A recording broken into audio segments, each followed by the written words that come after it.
함께 나눌 말씀은 민수기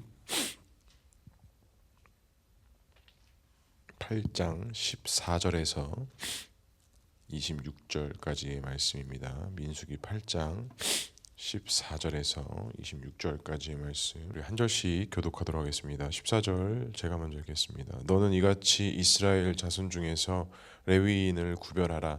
그리하면 그들이 내게 속할 것이라. 내가 그들을 정결하게 하여 요제로 드린 후에 그들이 회막에 들어가서 봉사할 것이니라. 그들은 이스라엘 자손 중에서 내게 온전히 드림받은 자라.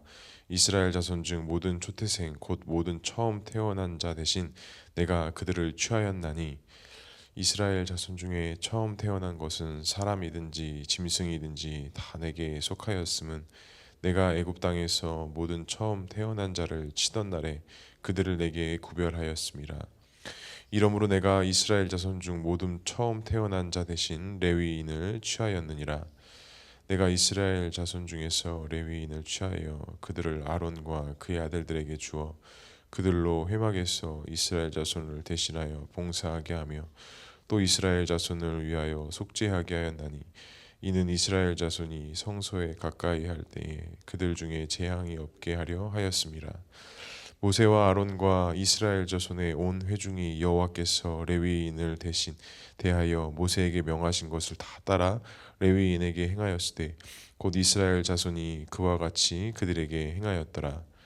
레위인이 이의 죄에 대해서 스스로 깨끗하게 하고 그들의 옷을 빨매 아론이 그들을 여호와 앞에 요제로 드리고 그가 또 그들을 위하여 속죄하여 정결하게 한 후에 레위인이 회막에 들어가서 아론과 그의 아들들을 앞에서 봉사하니라. 여호와께서 레위인의 일에 대하여 모세에게 명령하게 하신 것을 따라 그와 같이 그들에게 행하였더라. 여호와께서 또 모세에게 말씀하여 이르시되 레위인은 이같이 할지니 곧 25세 이상으로 회막에 들어가서 복무하고 봉사할 것이요 50세부터는 그 일을 쉬어 봉사하지 아니할 것이나. 함께 읽겠습니다. 그의 형제와 함께 회막에 돕는 직무를 지킬 것이요 일하지 아니할 것이라. 너는 레위인의 직무에 대하여 이와 같이 할지니라. 아멘. 오늘도 말씀과 기도의 자리에 나오신 성도님들을 사랑하고 축복합니다. 본문의 말씀을 통해서 주님의 귀한 음성 듣는 시간 되기를 소망합니다. 특별히 이제 민수기 말씀을 계속 묵상하다 보면 좀 반복되는 그 단어가 하나가 있는데, 이제 구별된다라는 단어가 좀 계속적으로 반복되는 것 같아요. 이스라엘 백성들이 구별되어졌고 그들 중에서 아론의 아들들 제사장들이 구별됐고, 특별히 또 회막에서 봉사하는 직분들로 레위인들이 구별되었다라는 것을 알 수가 있습니다. 또한 이 구별된다라는 것은 구약의 정서뿐만이 아니라 신약에서도 또 이 시대를 살아가고 있는 우리에게 있어서도 이 구별된다라는 것은 우리에게 참 익숙한 단어이고, 또 우리가 예수 믿는 자로서 구원받은 자로서 구별되어져야 된다라는 것도 우리가 잘 알고 있는 내용입니다. 근데 우리가 잘 알고 있듯이 이 구별된다라는 게 그리 말처럼 간단한 문제가 아닙니다. 우리가 잘 느끼는 것처럼, 또 우리가 잘 알고 있는 것처럼 우리가 하나님의 자녀로서 이 땅에서 살아가는 데 있어서 구별된다라는 것이 얼마나 어렵고 힘들게 다가올 때가 있겠습니까? 그런데 오늘 이 민수기의 본문의 배경이 되고 있는 이 출애굽 이후의 과정 속에 이 레위인이 구별된다라는 것도 결코 간단한 문제는 아니었을 것이라고 저는 봅니다. 왜냐하면 그들이 감당해야 했던 것들, 또는 그들이 해야 했던 모든 것들이 어떻게 보면 자신을 위한 일이 아니라 하나님 앞에 드려지는 삶이었고, 또 이스라엘 백성들과 하나님 사이의 중간지대 완충적인 역할들을 하면서 하나님의 진노가 임하지 않도록 그들은 항상 하나님 중심으로 구별된 자의 삶을 살아야 하는 것이 그들의 인생이었기 때문입니다.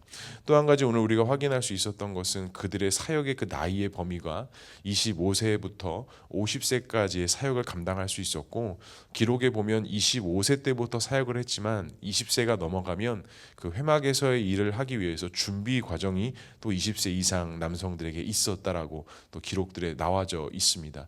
어찌 말하자면 레위인은 그 젊은 시절과 그들이 한창 때 살아야 될 그 모든 시기들을 하나님 중심으로 구별된 자의 삶을 살아가는 것이 그들의 삶이었다라는 것을 알 수가 있습니다.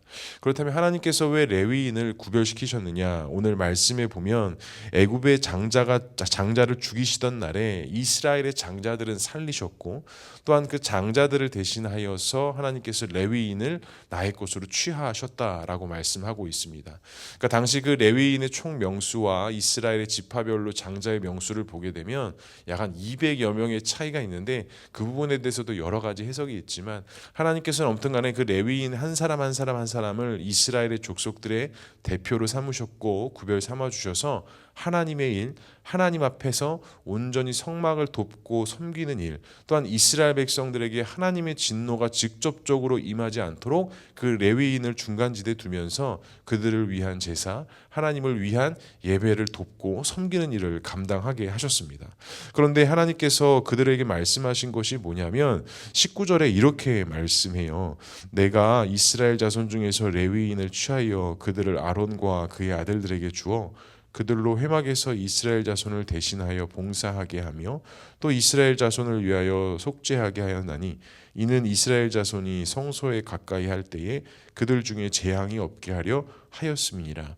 보면 레위인을 취하여 이스라엘을 자손 중에 레위인을 취하였고 또 이스라엘 자손을 대신하여 봉사하게 했다라고 이야기하고 있습니다. 그러니까 이 레위인이 구별되었다라는 것은 자신들을 위한 것이 아니라 이스라엘 전체, 이스라엘 민족을 위한 봉사였고 사역이었다라는 것을 알 수가 있습니다. 그러니까 구별된다라는 것은 단순히 어떤 차이만을 나타내는 것이 아니라 구별되지 아니한 자들을 하나님 앞에 온전히 세우고 인도하기 위한 하나님의 은혜의 방패요, 은혜의 수단이었다라는 것을 우리가 알 수 있습니다. 그러니까 그렇게 레위인이 없었다면 아마 이스라엘 백성들은 그들의 행함과 그들의 믿음 없음을 통해 하나님의 진노를 받아 마땅한 자들이었지만 하나님께서는 이 레위인들을 중간에 세우시면서 이스라엘 백성들이 율법에서 어긋나고 그들이 하나님 앞에서 올바르지 못할 때 이 레위인의 봉사와 사역을 통해 하나님의 진노가 그들에게 임하지 아니하는 귀한 은혜, 그 언약의 약속을 이루어 가시는 과정을 이 레위인을 통해서 감당하게 하셨다라는 것입니다. 그러면 이것을 좀 우리에게 적용해 보자면 우리의 사명과 우리의 사역은 과연 무엇을 위해서 우리에게 주어진 것이냐라는 것입니다.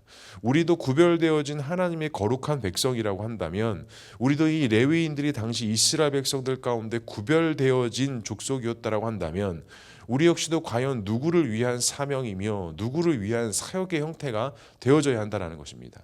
또 한 가지 살펴봐야 될 것은 우리의 사명과 우리의 사역을 감당할 때 우리는 누구를 불편하게 하거나 누구를 어렵게 해서는 안 된다는 것을 알 수 있습니다. 만약에 이스라엘 백성들이 레위인들로 말미암아 불편함을 겪었고 그들로 말미암아 더 큰 하나님의 진노를 받게 되었다라고 한다면 레위인들은 구별된 자의 삶을 살아가는 것이 아니었다라는 것을 우리가 알 수 있습니다.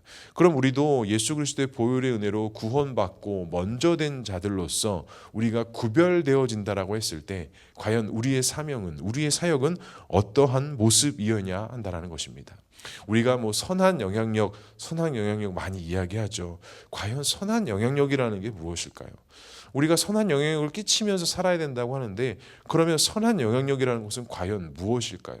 우리가 말에서는 선한 영향력이라고 하지만 우리의 행함과 우리의 삶에서 과연 우리의 말하는 것과 일치되면서 선한 영향력을 주고 있느냐, 아니면 누군가에게 불편함과 어려움을 주고 있느냐, 이것은 우리가 깊이 있게 구별된 자들로서 생각해 보아야 할 문제라는 것입니다. 그리고 선한 영향력이라는 것은 우리가 표면적으로는 남을 위한 것 같고 남을 배려하는 모습처럼 보이지만 사실은 선한 영향력의 첫 번째 모습은 바로 구별된 자의 삶이라는 것입니다. 다시 말하자면 선한 영향력이라는 것은 나를 위한, 또한 하나님의 영광을 위한 삶을 살아가는 것이 선한 영향력이 가지고 있는 첫 번째 삶이라는 것이죠. 하나님 앞에 구별되지 않고 하나님 앞에 믿음으로 세워지지 않은 채 우리가 어떻게 남들에게 선한 영향력이 될 수 있겠습니까? 오늘 보면 레위인들이 그에 따라서 모세와 아론이 명한 대로 21절에 보니까 이에 죄에 스스로 깨끗하게 하고 그들의 옷을 빨며 아론이 그들이 여호와 앞에 요제로 드리고 또한 그들을 위하여 속죄하여 정결하게 한 후에 제사장 상막에 들어가 그들의 사역과 사명을 감당했습니다. 자신을 깨끗하게 하지 않고서는 절대로 회막에 들어가서 제사장을 도울 수 없었다라는 것이죠. 우리에게도 동일합니다. 우리가 선한 영향력을 가진다라는 것, 우리가 하나님이 주시는 사명과 사역을 감당한다라는 것, 우리가 먼저 하나님 앞에 온전히 세워지지 않은 채 우리는 절대로 어떤 선한 영향력이라든지 믿음의 본이라든지 이런 것들을 나타낼 수 없게 된다라는 것이죠. 사랑하는 성도 여러분, 오늘 하루도 주님 앞에 내 자신을 거룩하고 정결하게 세우시고 하나님 앞에 도구로 쓰임 받는 귀하고 복된 하루 될 수 있기를 주님의 이름으로 간절히 축복합니다. 두 번째로 볼 것은 레위인의 사역이 평생 동안 주어진 것이 아니라 21세부터 50세까지 주어졌다라고 말씀하고 있고, 그 이후에는 봉사에서 쉬어야 한다라고 이야기하고 있습니다. 그러니까 약 한 25년 동안 그 성막에서 봉사하는 일을 감당하고 50세가 넘어가면 그 일을 내려놓고 그애들의 사명을 다했다라는 것을 알 수 있습니다. 제가 어제 이 부분을 보면서 하나님께서 왜 레위인들의 사역들을 평생에 감당하게 하시지 않고 왜 이런 시간과 기간들을 제한을 두셨을까라고 좀 이렇게 생각해보고 묵상해 보았습니다. 그러면서 제 자신에게 적용해 보면서 우리가 하나님께 쓰임 받는 것이 어찌 보면 되게 짧을 수도 있겠다라는 생각을 했어요. 그러니까 우리가 하나님 앞에 영광을 올려드리고 하나님 나라 영광을 위해서 귀하게 쓰임 받는다라는 것이 나의 생각의 시간의 폭에서 흘러가는 것 같지만 어떻게 보면 철저하게 하나님의 계획과 그 섭리 안에서 우리가 진행될 수밖에 없겠다라는 것. 또 한 가지는 내가 많은 것을 하고 싶어도 하나님께서 여기까지라고 하신다면 여기까지인 것이고, 내가 여기까지만 하고 싶어도 하나님께서 거기까지 하라고 한다면 우리는 거기까지 해야 하는 일이, 그 사명이 사실은 우리의 길이라는 것입니다. 그러니까 하나님께서 레위인들에게 25년이라는 시간을 걸쳐 두셨다라는 것은 그들에게 덜도 말고 하나님의 그 계획과 섭리하심 속에 그 일들을 그냥 능력 있게 감당하면 된다라는 것입니다. 다시 말하자면 우리의 사명과 우리의 사역, 우리가 걸어가는 그 믿음의 길에 우리가 더 하고 싶어도 더 할 수 없고 빼고 싶어도 뺄 수 없는 것처럼 우리 역시도 하나님께서 보여주시고 인도하시는 그 믿음의 길을 걸어가는 것이, 그 주어진 사명을 감당하는 것이 우리에게 가장 축복이 되고 가장 은혜가 될 수 있다라는 것입니다. 사랑하는 성도 여러분, 우리에게 하나님께서 주어주신 사역은 무엇이 있으십니까? 우리에게 주신 사명은 과연 무엇이 있으십니까? 우리가 그 하나님과의 깊은 사랑과 뜨거움이 있었을 때 하나님이 나에게 주셨던 그 사명과 사역은 무엇이 있으십니까? 간절히 바라기는 그 사역과 사명을 잘 감당하시고 다시 한번 잘 찾으셔서 우리의 삶 속에서 그것들을 붙잡고 하나님의 그 뜻을 이루어드리고 하나님의 비전을 행할 수 있는 저와 우리 모두가 될 수 있기를 주님의 이름으로 간절히 축복합니다. 말씀을 정리하겠습니다. 오늘 하루도 이 말씀 붙잡고 나 자신을 정결케 하고 거룩케 하게 하여서 하나님 앞에 귀하게 쓰임받고 오늘 하루도 하나님의 영광이 나타날 수 있는 귀한 은혜가 될 수 있기를 주님의 이름으로 간절히 축복합니다. 기도하겠습니다. 사랑과 은혜가 충만하신 하나님 아버지, 은혜를 감사합니다.